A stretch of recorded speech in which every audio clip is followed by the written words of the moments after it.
সালামু আলাইকুম। বড় প্রজেক্ট করতে গেলে মাঝে মাঝেই গাছ নষ্ট হয়, একটা দুইটা গাছ বিভিন্ন কারণে মারা যায়। তো আমাদের প্রজেক্ট 3-তে কিছু গাছ নষ্ট হয়েছিল। আমরা সেগুলোতে এরকম ডগরেজ, বেঙ্গালুরু ডগরেজের রুট লাগিয়ে দিয়েছিলাম। সেই রুটগুলো একটু মোটা হওয়ার পর আমরা সেগুলোতে ভালো জাতের বাণিজ্যিক সায়ন গ্রাফট করে দিই। এই যে এটা হচ্ছে ড্রিম অফ পর্তুগাল। এই যে দেখেন, রুটটা মাত্র সায়নটা মাত্র বের হইছে, কুশিটা অল্প একটু, মাত্র 3টা পাতা 4টা পাতা পরে এই যে ফুল চলে আসছে। ফুল ওই যে মাথাতে আরেকটা দেখা যাচ্ছে, 2টা ফুল খুবই মোটা হয়ে বের হয়েছে।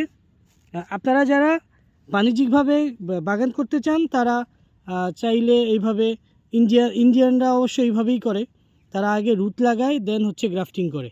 যদিও এইভাবে 6 মাস পিছানোর একটা ঝুঁকি থাকে, কিন্তু এইভাবেও চাইলে করা যায়। সরাসরি চারা সংগ্রহ করার সুযোগ না থাকলে এইভাবেও করা যায়।